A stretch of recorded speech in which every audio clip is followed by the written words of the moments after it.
ভাই আগামী কালকে তো হ্যাপি নিউ ইয়ার, তো আমাকে 4 পেয়ার বক্স লাগবো, শার্ফি লাগবো, কিছু ডিজে লাইট লাগবো।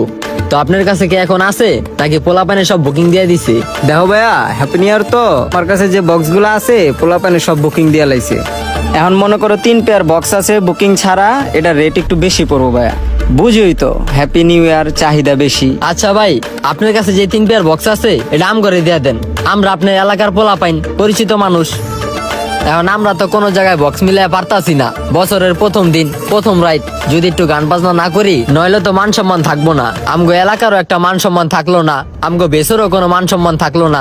দেখো ভাইয়া, যদি এই 3 পেয়ার নাও তাইলে তোমার বক্সের খরচ পড়বো 12,000 টাকা, আর যদি লাইটের সেট আপ নাও তাহলে আরো পড়বো 5,000 টাকা। যদি হয় তাহলে আমি তোমার এটা মিলে ম্যানেজ করে দিতে পারবো। আচ্ছা ভাই, 17,000 টাকা না, আমি আপনার 15,000 টাকা দিয়ে দিমুনি। এই বেটা 15,000 টাকা বক্স নিবি, বেশি হয়ে যাবো না? আরে বেটা 15,000 টাকা বক্স নিলে কি হয়েছে?